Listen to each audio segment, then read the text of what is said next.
Can you improve osteoporosis during and or after menopause? Absolutely. Today I'm going to share with you a study from 2018 in Nutrients and how they actually found that you can improve osteoporosis with specific protocols. So let's dive right in. Well, quickly, by the way, I'm Dr. Lori Marvis. I'm a board certified family and lifestyle medicine physician who specializes in helping women and some men, but right now we're focusing on women around menopause improve their health through particular health style and lifestyle interventions. So let's jump right in and how this study showed there are exact protocols on what to eat, how to move, and how much nutrient you need to keep your bones and muscles strong. So, first of all, remember, menopause brings lots of changes to your diet, and including a higher risk of osteoporosis due to the declining queen hormone, the estrogen, right? The great news is you can absolutely improve your bone health with a well planned combination of nutrition, exercise, and some key supplements. So, like I mentioned, there was a study by Agostini and et al. In 2018 in Nutrients that really showed a holistic approach involving vitamin D, um, calcium supplementation. I'll get to that in a minute and some specifics, protein, and certain types of exercise to really maintain bone density, muscle strength, and overall mobility. That's really important. Overall, reducing the risk of the fractures. Okay, so let's dive right into the exact protocol. Step one. Let's talk about a plant-based nutrition to meet your calcium and protein needs. Now, they didn't specify specifically plant-based nutrition, but when you incorporate plants, you also will get all the calcium and protein you need. But we're going to talk about what specific foods in particular to focus in on. The beautiful thing about a whole food plant-based diet is how that it also helps manage other comorbidities that seem to trail along with menopause, including weight gain, including higher cholesterol, hypertension, type 2 diabetes, and insulin resistance. So right now we're just focusing in on the target of osteoporosis. First of all, you need a daily calcium requirement of 1,200 milligrams. So what would that look like on a full day of plant-based foods? Let's say you had 1 cup of cooked kale. That's 180 milligrams. Half a cup of almonds, 190 milligrams. You could have a cup of fortified plant milk. Soy in particular would be fantastic, 300 milligrams. You could have 1 cup of calcium set tofu, 350 milligrams. Half a cup of white beans, 90 milligrams, and 2 tablespoons of chia seeds. That's 180 milligrams. Total calcium, 1,290. Now, those foods are absolutely a convenient way to hit your daily calcium goal while supporting bone density without the need, one, for any animal-based sources. But remember, fortified products are an excellent backup for that extra calcium.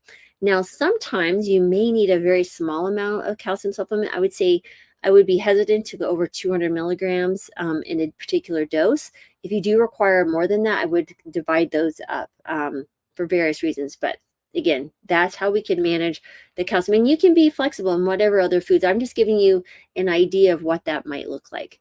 Now let's talk about our daily protein requirements. So this is going to be 1 to 1.2 grams per kilograms of body weight, which I really love. Sometimes I'll even go up to 1.4, especially if you're incorporating the exercises we're going to speak about here in a minute, because you really want to support that muscle growth. So for, let's say, a 60 kilogram woman or 132-pound woman, this translates to 60 to 72 grams of protein per day. And here's how you can do it with plant-based sources. Number one, 1 cup of cooked lentils is 18 grams. 1 cup of cooked quinoa is 8 grams. You do half a cup of tofu, which is 20 grams, 2 tablespoons of chia seeds, 4 grams, a quarter cup of almonds, 7 grams, 2 tablespoons of peanut butter, 8 grams, and half a cup of edamame is 10 grams. Total protein, 75 grams. So why does protein matter? Protein is essential for maintaining muscle mass and bone health, especially when combined with resistance training. And of course, that particular food choices, we just will absolutely meet your protein needs with just plant-based foods.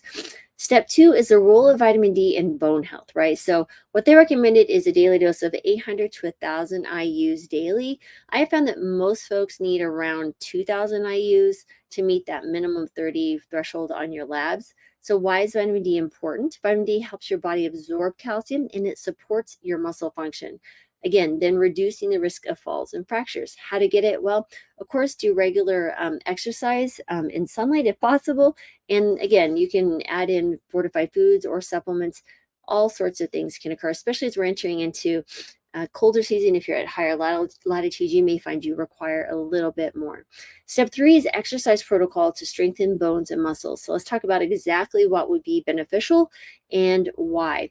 Number 1, resistance training. You want to build muscle and bone strength, right? Exercise includes squats, lunges, push-ups, and resistant bands 2 to 3 times per week, preferably 3 to 4.